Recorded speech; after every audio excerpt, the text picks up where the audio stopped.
Good evening students, welcome back to Socio Easy classes. Today we are going to start the theory of mode of production given by Karl Marx.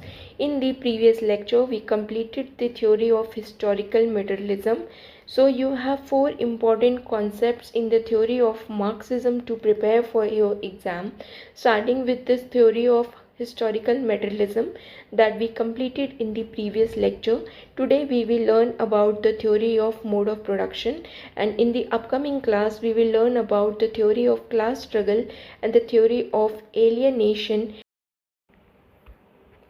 So without wasting any time, let's start the concept of mode of production. Mode of production क्या होता है? Karl Marx कहते हैं कि mode of production का क्या मतलब है? स्टेजेस ऑफ सोसाइटी, सोसाइटी की जो स्टेजेस होती हैं उसे ही कार्ल मार्क्स ने क्या कहा है? Mode of production. ठीक है, जैसे कि प्रिमिटिव कम्युनिज्म, फिर स्लेव सोसाइटी, फिर फ्यूडल सोसाइटी, फिर कैपिटलिस्ट सोसाइटी जो आज की सोसाइटी है।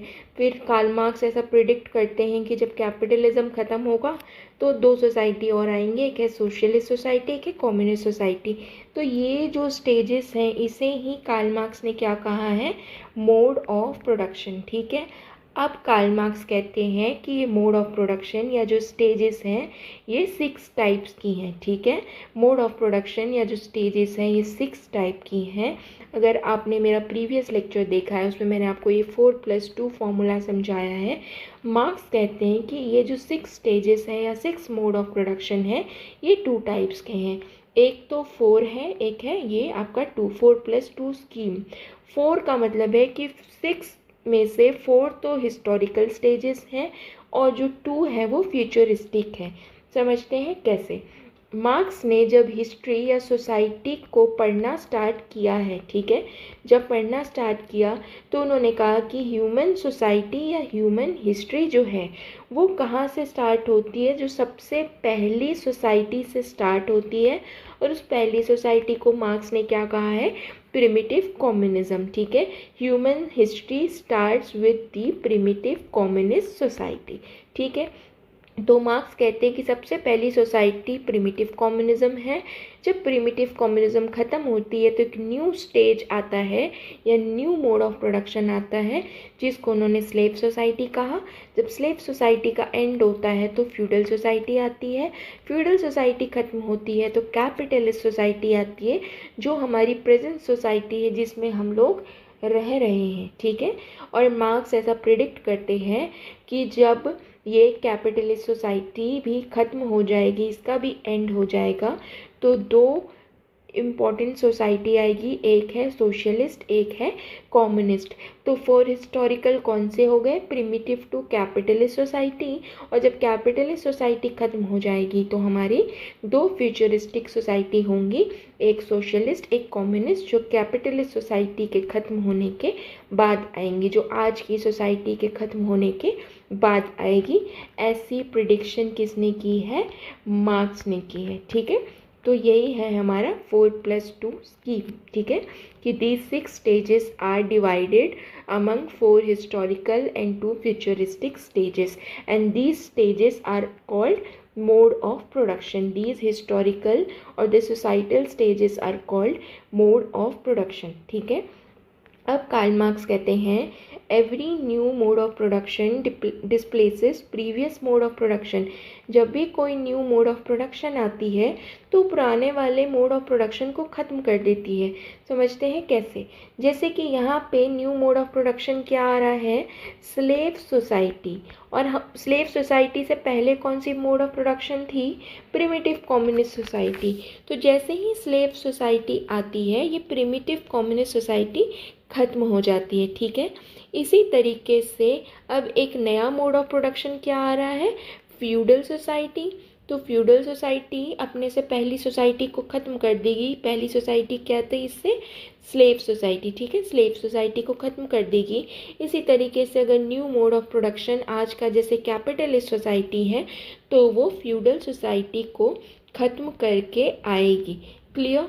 तो यही है आपका every new mode of production displace previous mode of production. ठीक है, now let's understand the reasons for change in mode of production. ठीक है, कार्ल मार्क्स कहते हैं कि सोसाइटी एक स्टेज से दूसरे स्टेज में तो जा रही है, एक मोड ऑफ प्रोडक्शन से दूसरे मोड ऑफ प्रोडक्शन में तो जा रही है, लेकिन इसके रीजंस क्या है। ठीक है, कि आपकी सोसाइटी प्रिमिटिव कम्युनिस्ट से स्लेव सोसाइटी में जा रही है, फिर फ्यूडल में जा रही है, फिर कैपिटलिस्ट में जा रही है, पर ये चेंज जो है ये किस लिए आ रहा है।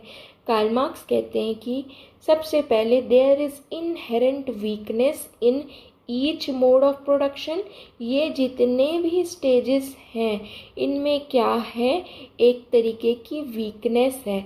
दीज आर अनस्टेबल, ओके, और इसी अनस्टेबिलिटी की वजह से ये जो है डिस्ट्रॉय हो जाते हैं एक पॉइंट ऑफ टाइम पे। और यहीं पे क्या है, फिर क्लास स्ट्रगल भी है हर मोड ऑफ प्रोडक्शन या हर स्टेज में, और कन्फ्लिक्ट भी है। इसको समझते हैं कैसे।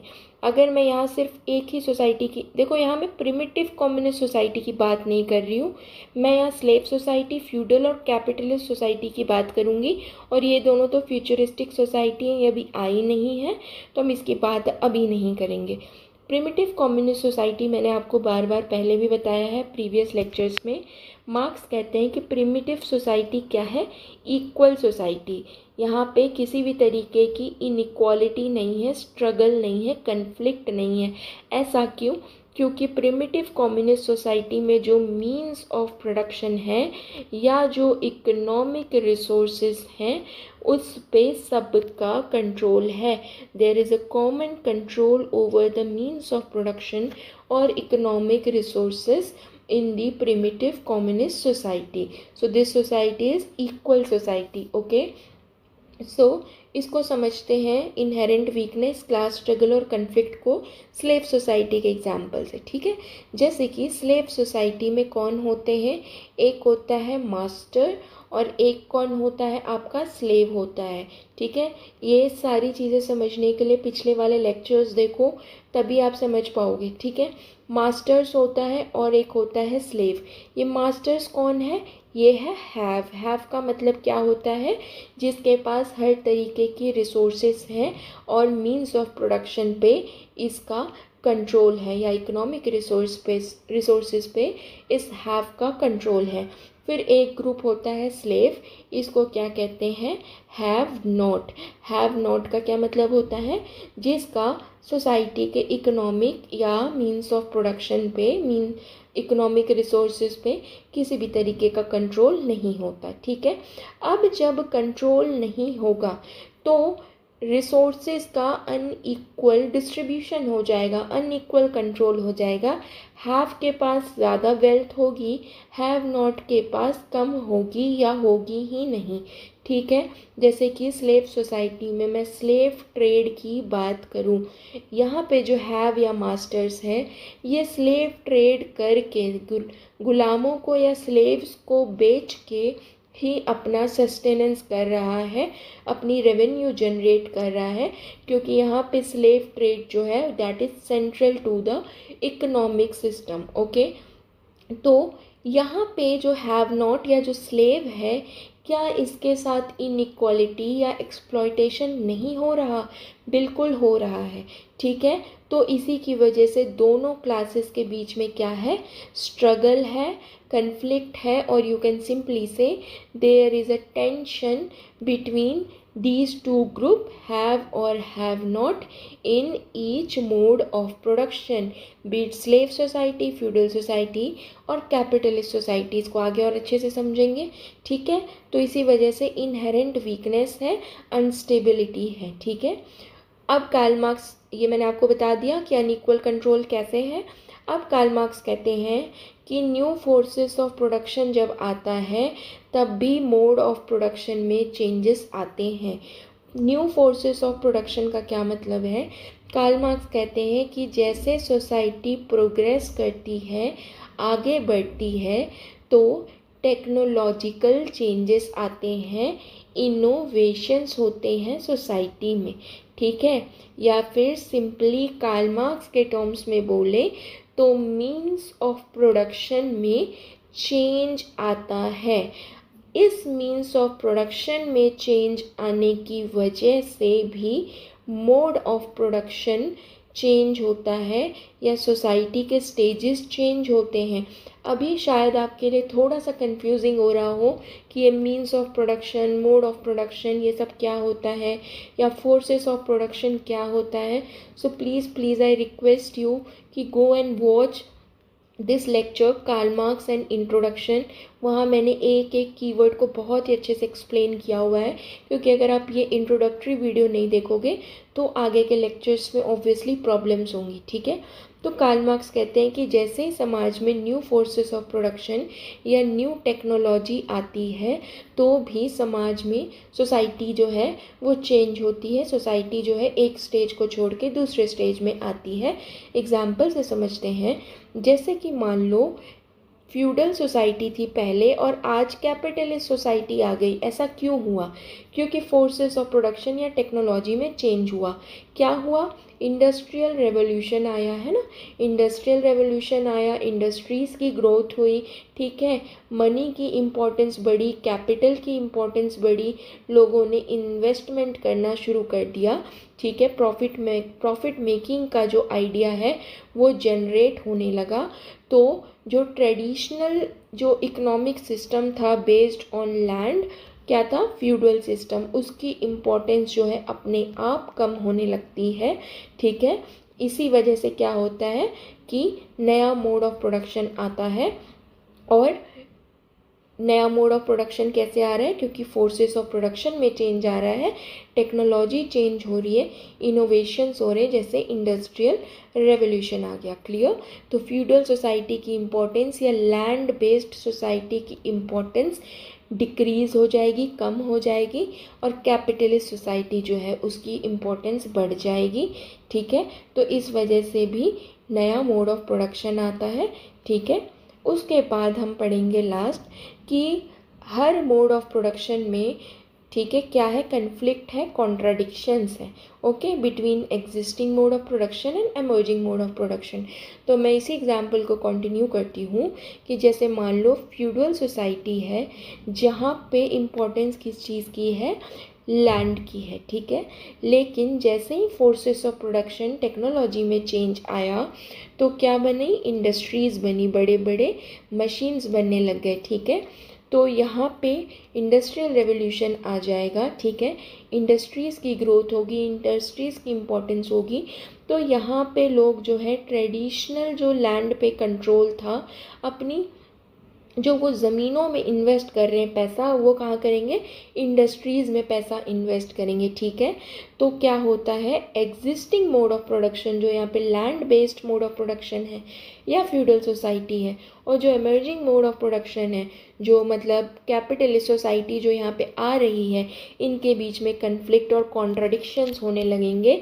लोग जो है इस फ्यूडल सोसाइटी या लैंड बेस्ड सोसाइटी में अपनी इन्वेस्टमेंट नहीं करेंगे। अब वो कहेंगे कि अब नया मीन्स ऑफ प्रोडक्शन डेवलप हो रहा है, नया रिसोर्स बेस्ड सोसाइटी आ रही है, न्यू रिसोर्स बेस्ड सोसाइटी आ रही है based on industries, so we will invest on something where profit could be generated। जैसे कि हमारी आज की सोसाइटी है जिसमें हम बात करें डिजिटल रेवोल्यूशन की, है ना। आज की सोसाइटी में क्या हो रहा है? डिजिटल रेवोल्यूशन हो रहा है ना। तो ये भी क्या है? एक बहुत बड़ा ट्रांसफॉर्मेशन है। तो लोग आजकल बिटकॉइन, क्रिप्टो करेंसी, इस तरीके की जो क्या कहते हैं रिसोर्सेस है, इस पे ज़्यादा इन्वेस्टमेंट कर रहे हैं, इसको समझ रहे हैं, और आने वाला जो टाइम है जो हमारे रिसोर्सेस होंगे इन्हीं के ऊपर बेस्ड होंगे। हमारा एआई जो है वो बहुत ज़्यादा ग्रो कर रहा है। तो ये क्या है? डिजिटल रेवोल्यूशन है, ठीक है। तो जैसे ही एक न्यू मोड ऑफ प्रोडक्शन आने लगता है, जैसे यहाँ कैपिटलिज्म आया तो एग्जिस्टिंग मोड ऑफ प्रोडक्शन जैसे फ्यूडलिज्म है, इनके बीच में टेंशन्स जनरेट होती है और इम्पोर्टेंस जो है वो प्रीवियस या एग्जिस्टिंग मोड ऑफ प्रोडक्शन की ख़त्म होने लगती है। जैसे यहाँ land based society, land based feudal society की इम्पोर्टेंस ख़त्म होने लगी और इंडस्ट्रीज़ जो है वो इम्पॉर्टेंट बन गई। क्लियर? अब हमारी जो 6 मोड ऑफ प्रोडक्शन या स्टेजेस ऑफ सोसाइटी है, वन बाय वन इनको डिस्कस कर लेते हैं अच्छे से। तो पहली हमारी क्या सोसाइटी है, 6 मोड ऑफ प्रोडक्शन में जो हमारी फर्स्ट सोसाइटी है वो क्या है, प्रिमिटिव कम्युनिज्म। तो मैंने आपको बताया था कि मार्क्स जब हिस्ट्री को पढ़ते हैं या सोसाइटी को पढ़ते हैं तो क्या कहते हैं कि ह्यूमन की जो सोसाइटी स्टार्ट हुई है वो कहाँ से स्टार्ट हुई है, with the with primitive communist society. तो ये क्या है, अर्लीस्ट सोसाइटी है ना, सबसे पहली सोसाइटी ह्यूमन की। ये सोसाइटी कैसी है, हंटिंग गैदरिंग सोसाइटी है। यहाँ पे लोग जो है हंटिंग कर रहे हैं, गैदरिंग कर रहे हैं, खाना थोड़ा थोड़ा इकट्ठा कर रहे हैं जंगलों में, ठीक है। यहाँ पे लो पॉपुलेशन है, बहुत कम पॉपुलेशन है, ठीक है। और टूल्स भी बहुत सिंपल्स हैं, ऐसे टूल्स हैं जैसे किसी हंटिंग में काम आ रहे हैं, है ना, इस तरीके के सिंपल टूल्स हैं, ठीक है। अब यहाँ पे जो ये टूल्स हैं इसी को हमने क्या कहा है, मीन्स ऑफ प्रोडक्शन का है, ठीक है। यहाँ पे मीन्स ऑफ प्रोडक्शन का क्या मतलब होता है, resources and specially economic resources. तो यहाँ पे रिसोर्सेज क्या है, टूल्स हैं। ये क्या है, कॉम्युनल ओनरशिप है इसकी, ये जो है सबके लिए है यहाँ पे, ठीक है, पूरी सोसाइटी जो है उसके लिए है, ठीक है।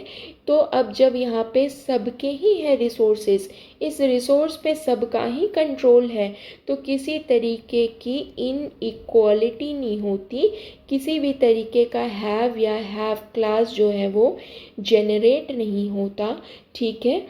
और इसी वजह से सोसाइटी को मार्क्स ने क्या कहा है, इगैलिटेरियन या इक्वल या क्लासलेस सोसाइटी। जैसा कि मैंने बताया, किसी भी तरीके का हैव या हैव नॉट क्लास नहीं जनरेट हो रहा यहाँ पे, क्लियर। तो अभी हम स्लेव सोसाइटी की बात करते हैं। स्लेव सोसाइटी में कार्ल मार्क्स कहते हैं कि जैसे ही प्रिमिटिव कम्युनिस्ट सोसाइटी से आगे बढ़ेगी सोसाइटी, मतलब पॉपुलेशन जब इंक्रीज़ होगी तो क्या होगा, कंपटीशन होगा रिसोर्सेज के लिए, ठीक है। क्योंकि हमारा जो नेचर है उसने हमको लिमिटेड रिसोर्सेज दिए हैं, ठीक है, लिमिटेड रिसोर्सेज दिए हैं। इस लिमिटेड रिसोर्सेज की वजह से क्या होगा, कंपटीशन होगा जैसे ही पॉपुलेशन बढ़ेगी, ठीक है। और इस कंपटीशन के प्रोसेस में क्या होगा, समाज के जो कुछ ग्रुप हैं वो इस रिसोर्स या कार्ल मार्क्स ने यहाँ पे क्या कहा है, इकोनॉमिक रिसोर्स या मीन्स ऑफ प्रोडक्शन को कंट्रोल कर देंगे in the process of competition for resources. इस कंट्रोल की वजह से क्या होगा, प्राइवेट प्रॉपर्टी का कॉन्सेप्ट इमर्ज होके आता है। क्योंकि आपने प्रिमिटिव कम्युनिस्ट सोसाइटी में पढ़ा था कि किसी भी तरीके की प्राइवेट प्रॉपर्टी नहीं है। यहाँ पे जो टूल्स हैं वो क्या है, सबके लिए इक्वल है, यहाँ पे सबका कंट्रोल है इस टूल पे या इस रिसोर्स पे। लेकिन अब क्या हुआ, स्लेव सोसाइटी में रिसोर्सेज पे कुछ समाज के जो हिस्से हैं, लोग हैं, उनका कंट्रोल आ जाता है। और जब वो कंट्रोल कर लेंगे तो ये कहेंगे कि अब क्योंकि हमने कंट्रोल कर लिया है तो ये रिसोर्स हमारा है, ठीक है, हमारा है। इसी वजह से क्या होता है, प्राइवेट प्रॉपर्टी का जो कॉन्सेप्ट है वो आता है पहली बार सोसाइटी में। वो कौन सी सोसाइटी में आता है, स्लेव सोसाइटी में आता है, एज पर मार्क्स, ठीक है। अब मार्क्स कहेंगे क्योंकि कंट्रोल जब आपने कर लिया इकोनॉमिक रिसोर्सेज को तो इससे क्या होगा, रिलेशंस ऑफ प्रोडक्शन बनेंगे, ठीक है। यहाँ पे रिलेशंस ऑफ प्रोडक्शन का क्या मतलब है, सोसाइटी में क्लासेस फॉर्म होंगी, क्लास फॉर्म होगा, समाज जो है वो दो ग्रुप में बट जाएगा, 2 क्लासेस में बट जाएगा। एक होगा आपका हैव, ठीक है, एक होगा आपका हैव नॉट। क्योंकि हम स्लेव सोसाइटी की बात कर रहे हैं तो यहाँ पे हैव होगा मास्टर और हैव नॉट कौन होगा, स्लेव होगा, ठीक है। हैव कौन होता है, जिसने इस रिसोर्सेज को कंट्रोल कर लिया, इकोनॉमिक रिसोर्सेज को या मीन्स ऑफ प्रोडक्शन को कंट्रोल कर लिया। और हैव नॉट कौन होता है, जिसके पास इस इकोनॉमिक रिसोर्सेज का कोई कंट्रोल नहीं है, जैसे कि slaves are the have nots in slave society, clear. इसे ही हमने क्या कहा है, रिलेशंस ऑफ प्रोडक्शन या फिर क्लास फॉर्मेशन, ठीक है। नेक्स्ट चलो, अब कार्ल मार्क्स कहते हैं कि जब सोसाइटी के 2 हिस्से हो जाएंगे बेस्ड ऑन अनइक्वल रिलेशन, ठीक है, एक पावरफुल ग्रुप है, एक जो है आपका वीक ग्रुप है, तो अब क्या होगा, समाज में इनइक्वालिटी आएगी। इनइक्वालिटी तो आ ही गई ना, जब एक ग्रुप ने रिसोर्स को कंट्रोल कर लिया तो क्या इनइक्वालिटी नहीं आएगी, इनइक्वालिटी आएगी। फिर क्या होगा, एक्सप्लॉयटेशन भी होगा।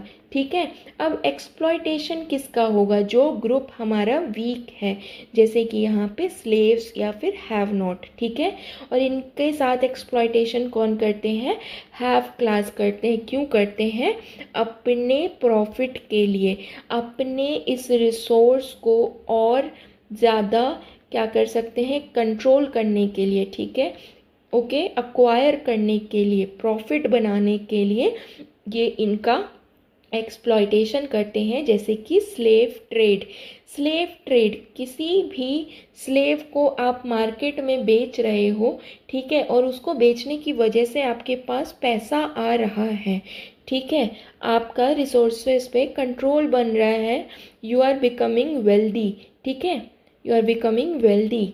तो ये क्या, ये एक्सप्लॉयटेशन नहीं है इन स्लेव्स का, है ना, क्योंकि स्लेव को आप कैसे ट्रीट कर रहे हो कि हमारी प्रॉपर्टी है, ये हमारे जो है गुलाम है, इनको हर वो बात माननी है, ठीक है, जो हम कहेंगे। ठीक है, तो ये तो ह्यूमैनिज्म के कॉन्सेप्ट के अगेंस्ट ही हो गया ना। ठीक है, ह्यूमैनिज्म के कॉन्सेप्ट के अगेंस्ट हो गया। ये क्या है, ये एक इनह्यूमन प्रैक्टिस है ना। अगर आप किसी को अपना गुलाम बना लेते हो तो आप उसका एक्सप्लॉयटेशन करते हो। ठीक है, ओके। अब आपको पता है कि कार्ल मार्क्स ने क्या कहा था कि न्यू फोर्स ऑफ प्रोडक्शन आते हैं विथ टाइम, क्या होता है, टेक्नोलॉजिकल चेंजेस आते हैं, अभी मैंने आपको बताया। ठीक है, तो लैंड की इम्पोर्टेंस जो है वो बढ़ेगी। ठीक है, मतलब स्लेव ट्रेड जो है वो कम होने लगेगा और लैंड की इम्पोर्टेंस जो है बढ़ जाएगी। मतलब प्रीवियस मोड ऑफ प्रोडक्शन जो है उसकी इम्पोर्टेंस कम होगी और ये जो एमर्जिंग मोड ऑफ प्रोडक्शन आ रहा है उसकी इम्पोर्टेंस बढ़ेगी। ठीक है, और यहाँ पे स्लेव्स जो है वो रिवॉल्ट कर देंगे, क्रांति कर देंगे और स्लेव सोसाइटी जो है वो खत्म हो जाएगी। ठीक है, अब मार्क्स कहते हैं कि जब स्लेव सोसाइटी में क्या हुआ, न्यू फोर्स ऑफ प्रोडक्शन, जैसे कि लैंड आने लगा, ठीक है, लैंड की इम्पोर्टेंस बढ़ने लगी और स्लेव ट्रेड की इम्पोर्टेंस कम होने लगी और स्लेव ने क्या किया, अपनी इनइक्वालिटी और एक्सप्लॉयटेशन की वजह से क्या कर दिया, रिवॉल्ट कर दिया। ठीक है, तो स्लेव सोसाइटी जो है वो ख़त्म हो गई और कौन सी सोसाइटी बन के आई, फ्यूडल सोसाइटी। फ्यूडल सोसाइटी कौन सी सोसाइटी थी, जहाँ पे लैंड जो है it was an important to the economic system. मतलब यहाँ पे जो मीन्स ऑफ प्रोडक्शन या जो इकोनॉमिक रिसोर्स है वो क्या होगा, लैंड होगा। ठीक है, इसी की वजह से आपकी जो इकोनॉमी है वो अब चलेगी। ठीक है, तो क्योंकि लैंड इम्पॉर्टेंट होगा तो इकोनॉमी कैसी होगी, एग्रीकल्चरल इकोनॉमी होगी। ठीक है, क्योंकि यहाँ पे आप एग्रीकल्चर के थ्रू रेवेन्यू जनरेट करोगे। ठीक है, टैक्स लगाओगे पीजेंट्स पे, आपके जो क्रॉप्स हैं वो आएंगे जिसको आप मार्केट में बेचोगे। ठीक है, तो इसी ने आपके पूरे इकोनॉमिक एक्टिविटी को चलाया हुआ है। ठीक है, जैसे आज के टाइम पे जैसे इंडस्ट्रीज़ पे हमारी इकोनॉमी ज़्यादा टिकी हुई है। ठीक है, तो समझ गए, फ्यूडल सोसाइटी का मतलब जहाँ पे land is central to economic activity. अब मार्क्स कहते हैं कि जो आपका स्लेव सोसाइटी में जो मास्टर्स थे वो इस फ्यूडल सोसाइटी में क्या बन जाते हैं, फ्यूडल लॉर्ड, और जो स्लेव्स थे वो क्या बन जाते हैं, इस फ्यूडल सोसाइटी में सर्व्स बन जाते हैं। ठीक है, कैसे, देखो, ये मास्टर जो है ये स्लेव सोसाइटी में कौन था, हैव था। ठीक है, और यहाँ पे जो स्लेव्स थे ये कौन थे स्लेव सोसाइटी में, हैव नॉट थे। ठीक है, लेकिन जब फ्यूडल सोसाइटी आती है तो यही मास्टर क्या बन जाता है, यहाँ पे फ्यूडल लॉर्ड बन जाता है। मतलब इस सोसाइटी में भी यही जो ग्रुप है हैव रहता है। ठीक है, इसके पास अब भी रिसोर्सेस हैं और यहाँ पे जो स्लेव्स थे वो सर्फ बन जाएंगे, मतलब हैव नॉट बन जाएंगे दोबारा से। इनकी पोजीशन बिल्कुल चेंज नहीं होने वाली, बस इनका नाम चेंज हो रहा है। हैव और हैव नॉट यही वाले ग्रुप रहने वाले हैं, ठीक है।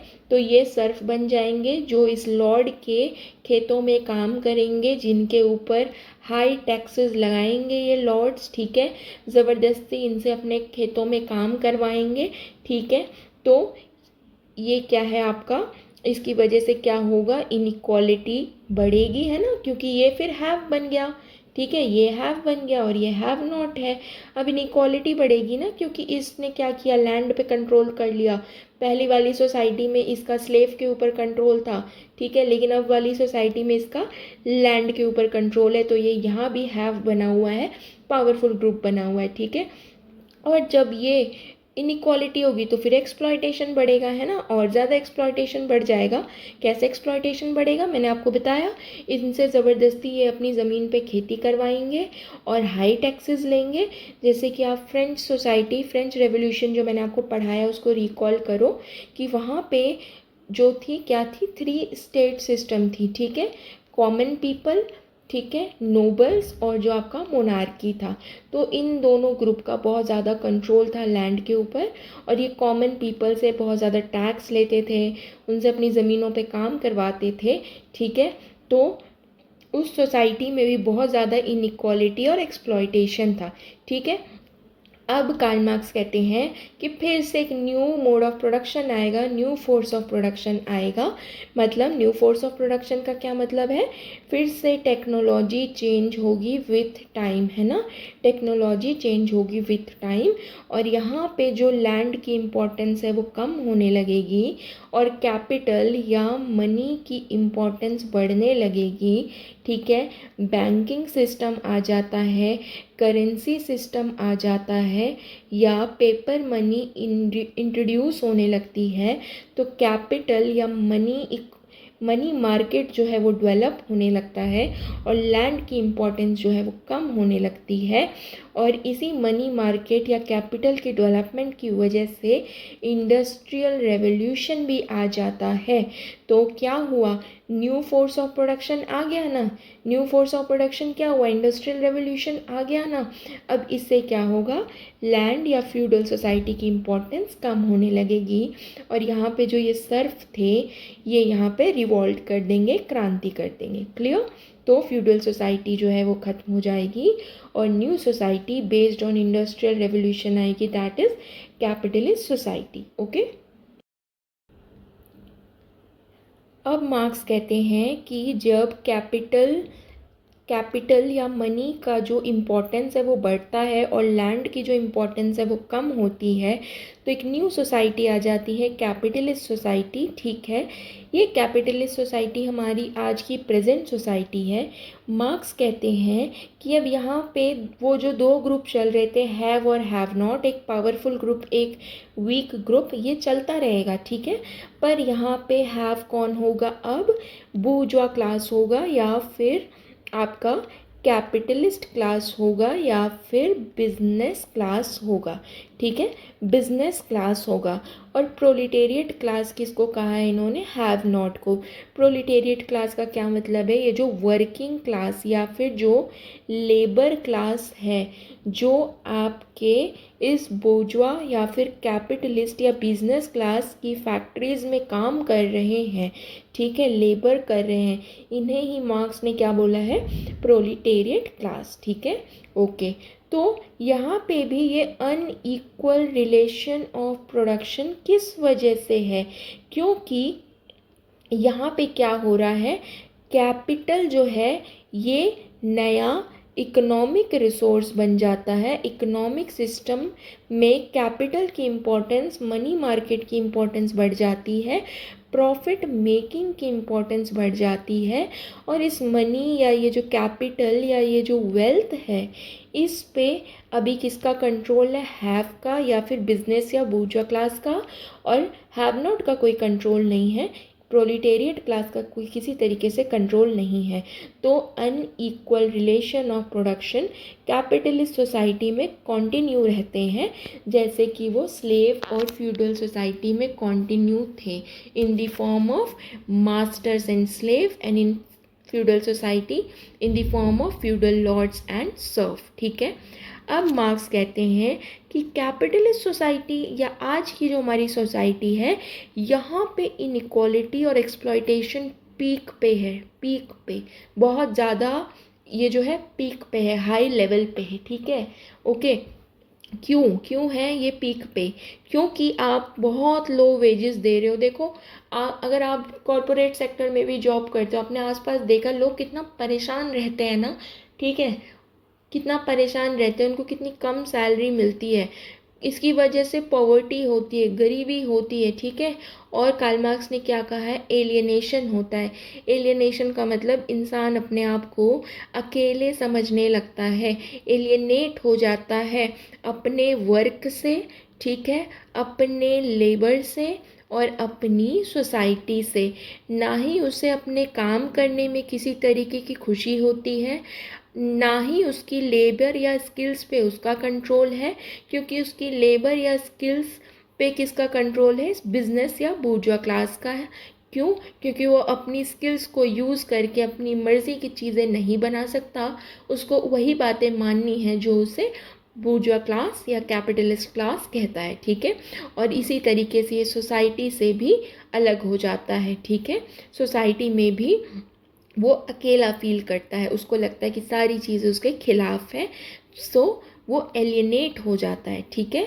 और अब कार्ल मार्क्स कहते हैं क्योंकि इनइक्वालिटी और एक्सप्लॉयटेशन इतना पीक पे बढ़ जाएगा आज की कैपिटलिस्ट सोसाइटी में कि ये जो प्रोलिटेरिएट क्लास है या ये जो हैव नॉट है या फिर आपका वो वर्किंग क्लास है आपका, ये एक क्रांति करेगा, रेवोल्यूशन करेगा। ठीक है। इसको उन्होंने क्या बोला है? Proletariat revolution. कार्ल मार्क्स ने इस रेवोल्यूशन को क्या कहा है? प्रोलिटेरिएट रेवोल्यूशन और the revolution by proletariat class against this bourgeois class to end its inequality and exploitation. ठीक है। तो मार्क्स कहते हैं कि कैपिटलिस्ट सोसाइटी, आज की जो सोसाइटी अभी जो चल रही है जिसमें मैं और आप रह रहे हैं, एज पर मार्क्स ये सोसाइटी कैसे ख़त्म होगी? Because of proletariat revolution by the proletariat class और the working class against this bourgeois class to end its inequality and the exploitation. Clear? तो इस तरीके से हमने 4 हिस्टोरिकल सोसाइटी पढ़ ली। अब जब ये कैपिटलिस्ट सोसाइटी ख़त्म हो जाएगी तो मार्क्स ने 2 फ्यूचरिस्टिक सोसाइटी जो प्रिडिक्ट की है, इसको हम एक एक करके समझते हैं। तो फ्यूचरिस्टिक सोसाइटी जो है, इन कार्ल मार्क्स ने प्रेडिक्ट किया है कि 2 टाइप के, socialist society and one is communist society. Futuristic society किस मोड ऑफ प्रोडक्शन या किस स्टेज के ख़त्म होने के बाद आ रही है? आपका कैपिटलिस्ट सोसाइटी के ख़त्म होने के बाद आएगी। ऐसा किसने प्रेडिक्ट किया है? मार्क्स ने प्रेडिक्ट किया है। ठीक है, ओके। मार्क्स ने कहा है कि ये जो सोशलिस्ट सोसाइटी आएगी, ये कैसी सोसाइटी होगी? It will be in transition phase. ठीक है। ये सोसाइटी कुछ टाइम के लिए रहेगी। ठीक है। और ये कुछ टाइम के लिए क्यों रहेगी? क्योंकि यहाँ पे जो हिस्ट्री से, मतलब स्लेव सोसाइटी से जो इनजस्टिस चली आ रही है, ठीक है, उसको करेक्ट किया जाएगा। जो स्लेव सोसाइटी में इनजस्टिस हुआ, फ्यूडल सोसाइटी में जो इनजस्टिस हुआ, कैपिटलिस्ट सोसाइटी में जो इनजस्टिस हुआ, किसके साथ हुआ? हैव नॉट क्लास के साथ जो इनजस्टिस हुआ है, उस मिस्टेक को, उस गलतियों को यहाँ पे ठीक किया जाएगा। किसमें? सोशलिस्ट सोसाइटी में। ठीक है। अब इसको ठीक करने के लिए क्या किया जाएगा? पहली जो चीज़ होगी वो होगी डिक्टेटरशिप ऑफ प्रोलिटेरिएट। मतलब जो कैपिटलिस्ट सोसाइटी में जो प्रोलिटेरिएट क्लास थी या जो हमारी वर्किंग क्लास थी, वो यहाँ पे सारा कंट्रोल कर लेगी मीन्स ऑफ प्रोडक्शन या इकोनॉमिक रिसोर्स का। ठीक है। उसका सारा का सारा कंट्रोल कर लेगी। इसी को मार्क्स ने क्या कहा है, डिक्टेटरशिप ऑफ प्रोलिटेरिएट। ये कंट्रोल क्यों करेगी, क्योंकि इसको जो हिस्ट्री से हो रही जो इनजस्टिस है उसको ठीक करना है। ठीक है, ओके। तो यहाँ पे ये इस रिसोर्सेस को, मीन्स ऑफ प्रोडक्शन को रीडिस्ट्रीब्यूट करेगी। ठीक है, इन प्रपोर्शन टू लेबर। आप जितना लेबर करोगे, आप जितना काम करोगे, आपको उतने ही रिसोर्सेस मिलेंगे इस सोशलिस्ट सोसाइटी में। ठीक है, इस सोशलिस्ट सोसाइटी में, पहले की सोसाइटी में क्या होता था, प्रॉफिट की बात की जाती थी। काम तो सारा लेबर करते थे, खेतों में, फैक्ट्रीज में स्लेव ट्रेड हो रहा है, लेकिन उसका जो प्रॉफिट है वो किसके हाथ में जा रहा है, उस हैव क्लास के हाथ में जा रहा था, मास्टर्स के हाथ में, आपके बिजनेस क्लास, बूर्जा क्लास के हाथ में, या फ्यूडल सोसाइटी में आप कह लो जो आपका फ्यूडल लॉर्ड था उसके हाथ में। ठीक है, मेहनत तो कोई और कर रहा है, हैव नॉट क्लास, लेकिन प्रॉफिट जो है वो हैव क्लास लेके चला जा रहा था हर मोड ऑफ प्रोडक्शन में। तो यहाँ पे मार्क्स कहते हैं कि यहाँ पे जो प्रोलिटेरिएट है वो क्या करेंगे, इस मीन्स ऑफ प्रोडक्शन को कंट्रोल कर लेंगे सारा का सारा, और उस मीन्स ऑफ प्रोडक्शन या रिसोर्सेज को डिस्ट्रीब्यूट करेंगे on the basis of your labour. आप जितना काम करेंगे आपको उतने ही रिसोर्स मिलेंगे। ओके, ठीक है।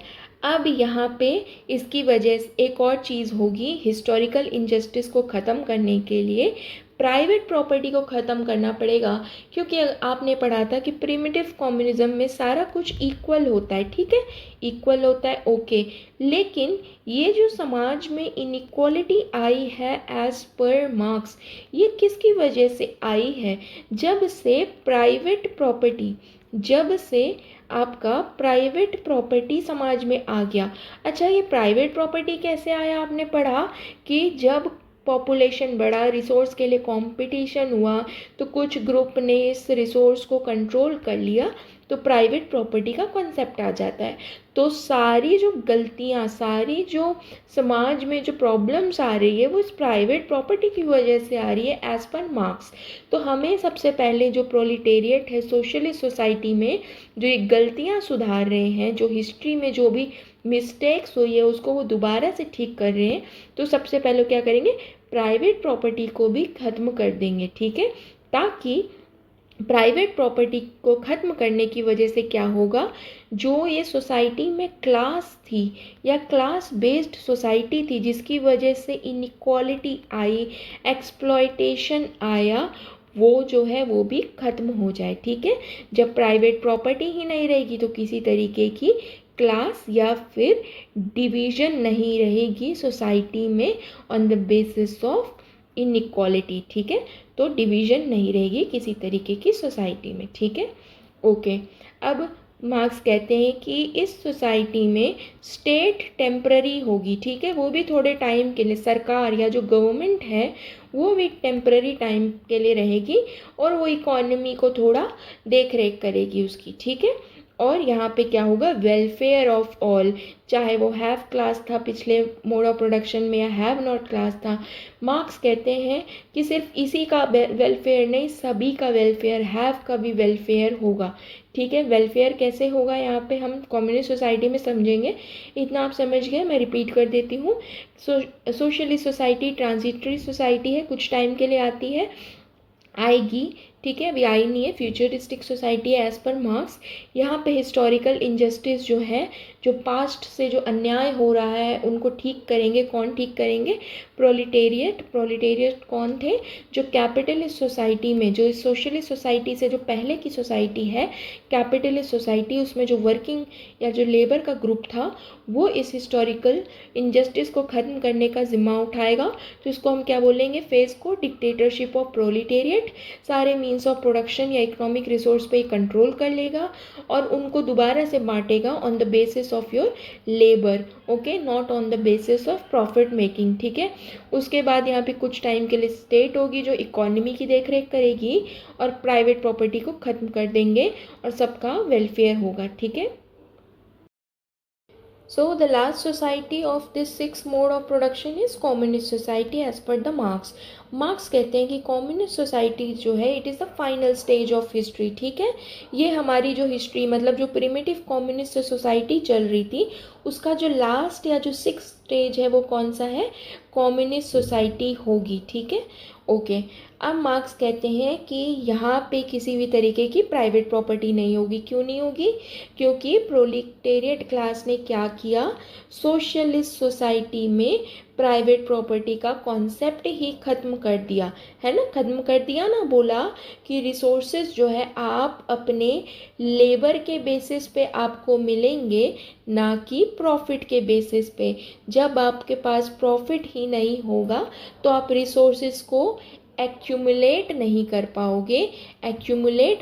पाओगे, तो आपकी प्राइवेट प्रॉपर्टी जो है वो फॉर्म ही नहीं हो पाएगी. ठीक है, ओके.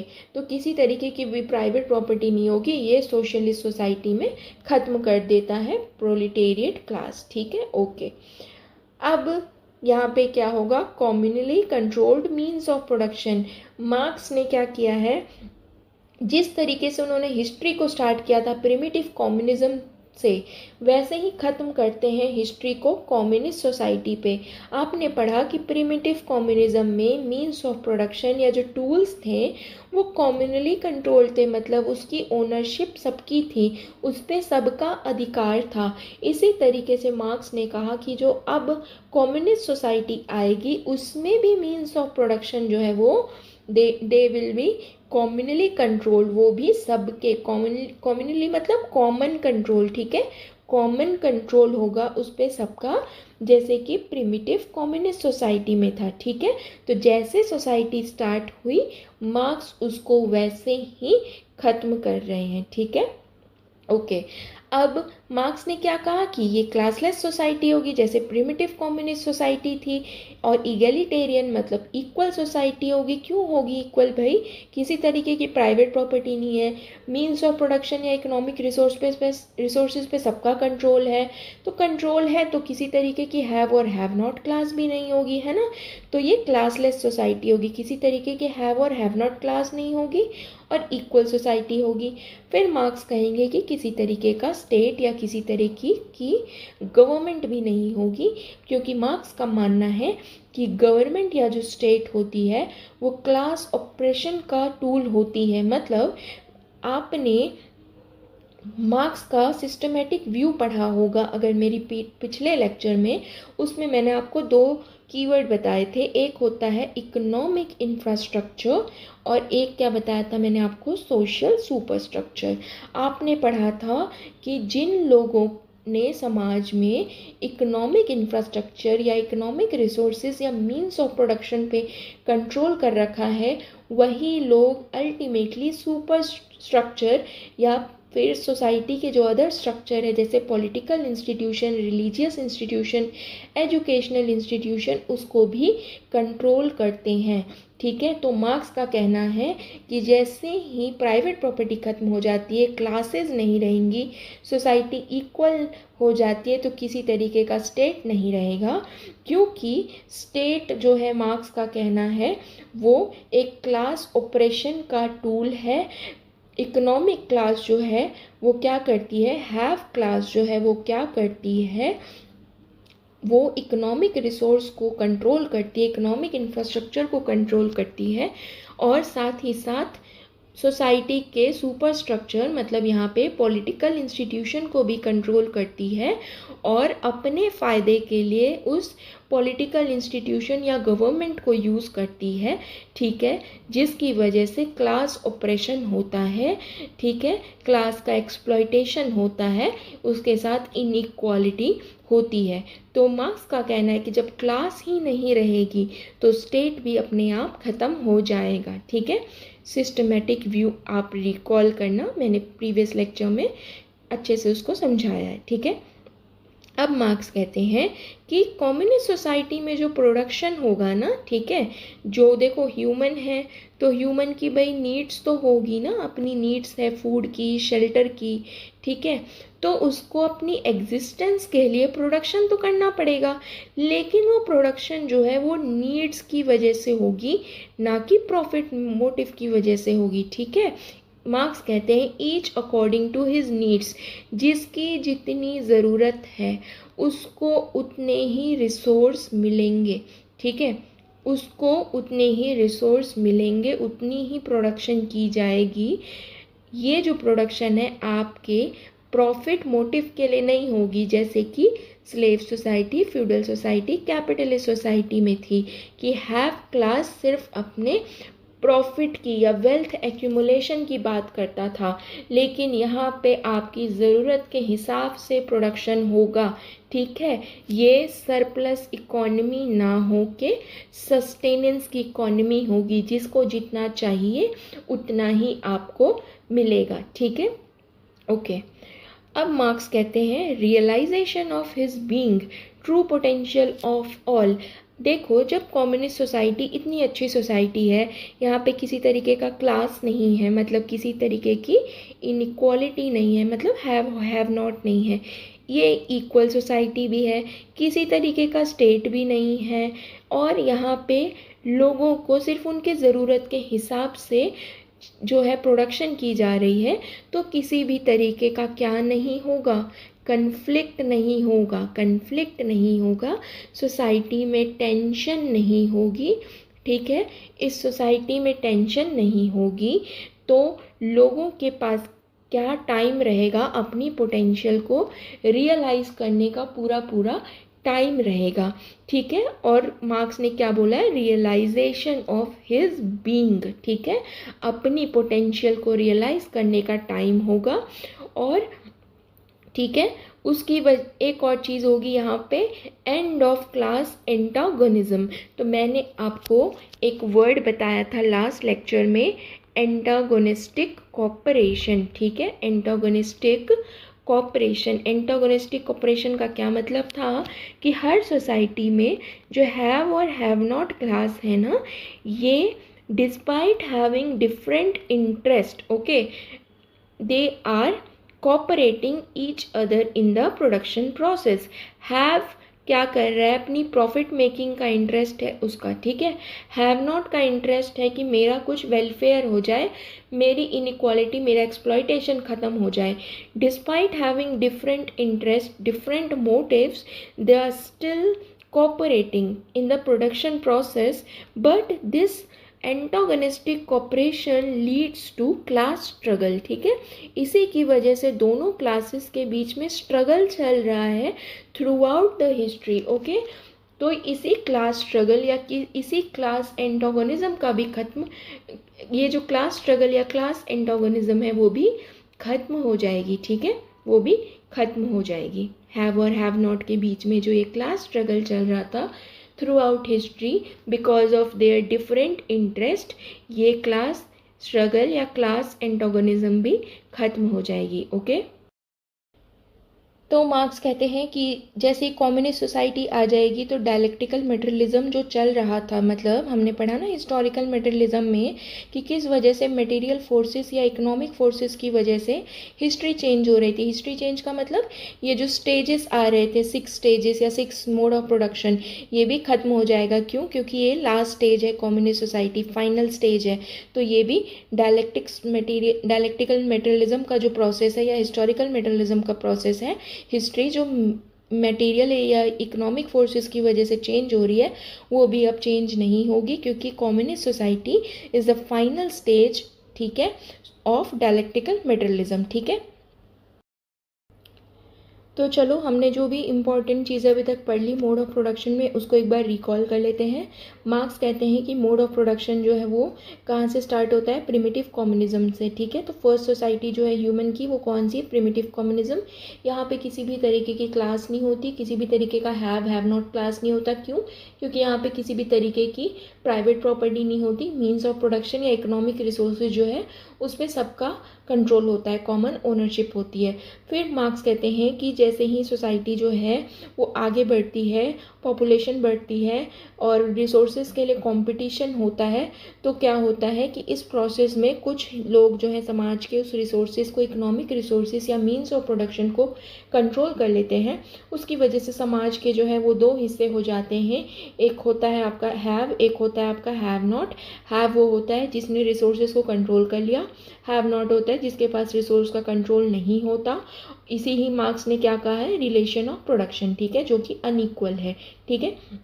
उसके बाद मार्क्स ने कहा है कि ये जितने भी मोड ऑफ प्रोडक्शन है या जो हमारे 6 स्टेजेस हैं, ठीक है, हमारे जो 6 स्टेजेस हैं इसमें 2 चीज़ें होती हैं। एक होता है आपका फोर्स ऑफ प्रोडक्शन और एक होता है रिलेशन ऑफ प्रोडक्शन। अब ये मैंने आपको कार्ल मार्क्स एंड इंट्रोडक्शन में बहुत अच्छे से समझाया हुआ, प्लीज़ वो वीडियो देख लेना, ठीक है। तो हर मोड ऑफ प्रोडक्शन में या हर स्टेज में फोर्स ऑफ प्रोडक्शन होता है। फोर्स ऑफ प्रोडक्शन का क्या मतलब होता है, वर्कर का लेबर इन्वॉल्व होता है और वर्कर की नॉलेज इन्वॉल्व होती है, या जो भी टेक्नोलॉजिकल चेंजेस आते हैं वो इन्वॉल्व होता है ना, क्योंकि अगर फोर्सेस ऑफ प्रोडक्शन ही नहीं आएंगे तो फिर सोसाइटी जो है वो आगे चेंज कैसे होगी। और रिलेशंस ऑफ प्रोडक्शन तो है, होते ही है ना, एक हैव क्लास होता है, एक हैव नॉट क्लास होता है ना, और वो रिलेशन ऑफ प्रोडक्शन कैसे, अनइक्वल है, ठीक है, हम ये भी समझ गए।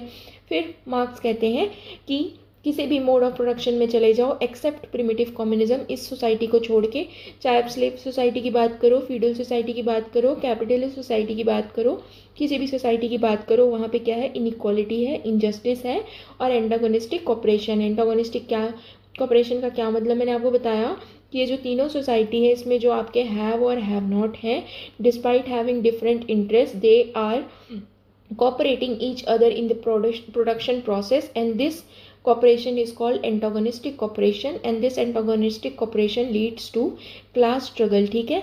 अपने अलग अलग एम होने के बाद भी एक दूसरे को प्रोडक्शन प्रोसेस में प्रोसेस में कोऑपरेट कर रहे हैं, और इसे ही क्या कहा गया है, एंटागोनिस्टिक कॉपरेशन। और एंटागोनिस्टिक कॉपरेशन की वजह से क्या होता है, क्लास स्ट्रगल, दोनों क्लास एक दूसरे के अगेंस्ट जो है स्ट्रगल कर रही है। हैव्स जो है वो क्या चाह रहा है कि मेरे पास बहुत ज़्यादा प्रॉफिट हो जाए, और हैव नॉट क्लास जो है वो चाहता है कि मेरी इनइक्वालिटी और एक्सप्लॉयटेशन खत्म हो जाए। तो दोनों क्लास जो है स्ट्रगल कर रहे हैं आपस में, ठीक है। फिर मार्क्स ने क्या कहा कि मोड ऑफ प्रोडक्शन या एक सोसाइटी या एक स्टेज जो है दूसरे स्टेज में कैसे जाता है, जब नए force of production, new technology आ जाती है, या जब हैव नॉट जो है रिवॉल्ट कर देते हैं, ठीक है। तो हमने ये पढ़ लिया अभी पिछले वाली स्लाइड्स में, ठीक है। मार्क्स कहते हैं कि कैपिटलिस्ट मोड ऑफ प्रोडक्शन में क्लास स्ट्रगल अपनी पीक पे रहता है ना, ये भी हमने समझ लिया। उसके बाद मार्क्स ने क्या प्रिडिक्ट किया कि कैपिटलिस्ट मोड ऑफ प्रोडक्शन मतलब जो आज की सोसाइटी चल रही है इसमें क्या होगा, प्रोलिटेरिएट रेवोल्यूशन, जो वर्किंग क्लास है वो क्या करेगा, क्रांति करेगा, रेवोल्यूशन करेगा। और उसके बाद सोशलिस्ट सोसाइटी आएगी, जहाँ पे हिस्ट्री में आज तक जितनी भी इनजस्टिस हुई है, अन्याय हुए है, उसको प्रोलिटेरिएट क्लास जो है वो पहले ठीक करेगा। और उसके बाद एक दूसरी सोसाइटी बन के आएगी, कम्युनिस्ट सोसाइटी। यहाँ पे जो है किसी भी तरीके की क्लास नहीं होगी, इक्वालिटी होगी। यहाँ पे मीन्स ऑफ प्रोडक्शन या इकोनॉमिक रिसोर्सेज पे सबका कंट्रोल रहेगा, ठीक है, जैसे कि प्रिमिटिव कम्युनिज्म में था, ठीक है। और हिस्टोरिकल इनजस्टिस, जो हिस्ट्री से चले आ रही अन्याय है हैव नॉट क्लास के साथ, वो जो है पूरी तरह से ख़त्म हो जाएगी, और इस कम्युनिस्ट सोसाइटी में सारे के सारे इक्वल हो जाएंगे, और इसकी वजह से इमेंसिपेशन हो जाएगा, सबका भला हो जाएगा, चाहे वो हैव क्लास हो चाहे वो हैव नॉट क्लास हो, सबको अपनी नीड या लेबर के उस पर मिलेगा, ठीक है, ना कि उसके प्रॉफिट, मतलब प्रॉफिट मेकिंग का आइडिया ही मार्क्स जो है आगे ख़त्म कर दे रहे हैं, ठीक है। क्योंकि प्रॉफिट मेकिंग के आइडिया की वजह से ही प्राइवेट प्रॉपर्टी आई थी, रिसोर्स को कंट्रोल कर लिया गया था। तो हमारा जो लास्ट का टॉपिक रह गया डिस्कस करने के लिए, मोड ऑफ प्रोडक्शन के प्रीवियस ईयर क्वेश्चंस जो है, ठीक है। तो हमने पहला क्वेश्चन क्या देखा, critically examine the dialectics involve in each mode of production, ठीक है, कि हर मोड ऑफ प्रोडक्शन में किस तरीके की डायलेक्टिक्स या इंटरेक्शन चल रही है, ठीक है। तो जैसे आप primitive communist mode of production की बात करते हो तो यहाँ पे डायलेक्टिक्स किस चीज़ के ऊपर बेस्ड है, on the basis of equality, है ना, कि किसी भी तरीके का क्लास नहीं है, इक्वालिटी और सबका कंट्रोल है मीन्स ऑफ प्रोडक्शन पे। फिर आप आगे बढ़ोगे तो स्लेव सोसाइटी में बताओगे कि किस तरीके से प्राइवेट प्रॉपर्टी का एमर्जेंस हो रहा है, रिसोर्सेज का कंट्रोल हो रहा है, क्लासेस क्लासेस जो है वो फॉर्म हो रही है। इस तरीके से फ्यूडल सोसाइटी, कैपिटलिस्ट सोसाइटी बताओगे, और इसी के बाद आप फ्यूचर सोसाइटी जो मार्क्स ने प्रिडिक्ट की है, सोशलिस्ट और कम्युनिस्ट, उनको भी बताओगे कि सोशलिस्ट सोसाइटी में जो डायलेक्टिक्स है, इंटरेक्शन है, वो कैसे बेस्ड है कि यहाँ पे हिस्टोरिकल इनजस्टिस को करेक्ट किया जाएगा, और कम्युनिस्ट सोसाइटी में वापस प्रिमिटिव कम्युनिस्ट की तरह इक्वल सोसाइटी बन जाएगी। ठीक है, इसके बाद मार्क्स का आइडिया क्या है मोड ऑफ प्रोडक्शन पे, ये हमें बताना है। तो हमने अभी तक जितने भी फीचर्स पढ़े हैं हर मोड ऑफ प्रोडक्शन में, ठीक है, इनका क्या आइडिया है कि हर मोड ऑफ प्रोडक्शन में क्या है, वीकनेस है। वीकनेस क्यों है?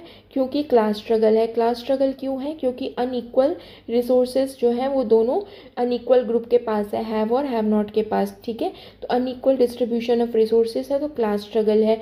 क्लास स्ट्रगल है तो क्या है, कन्फ्लिक्ट है, समाज में टेंशन है। ठीक है, तो एग्जाम्पल के साथ आप सारा बता देना। फिर मार्क्स के क्लासिफिकेशन में कह रहे हैं कि फ्यूडल और स्लेव सोसाइटी बहुत इंपॉर्टेंट है और वो एक दूसरे से डिफरेंट कैसे हैं। फ्यूडल और स्लेव सोसाइटी इंपॉर्टेंट कैसे है? क्योंकि स्लेव सोसाइटी में अगर आप देखो तो सबसे पहले प्राइवेट प्रॉपर्टी का कॉन्सेप्ट स्लेव सोसाइटी में इमर्ज हो रहा है।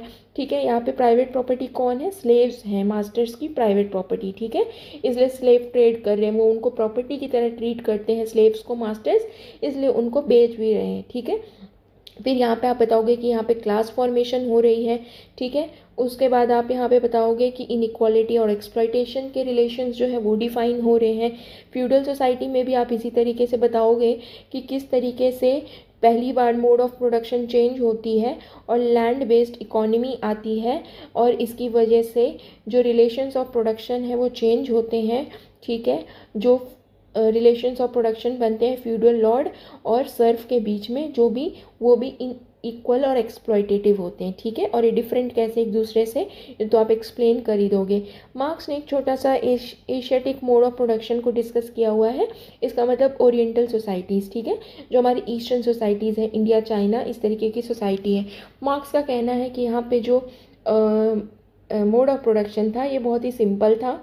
ठीक है, इतना एडवांस नहीं था, यहाँ सिंपल टूल्स यूज़ किए जाते थे। ठीक है, और उसके बाद यहाँ पे जो है मोस्टली विलेज लाइफ थी।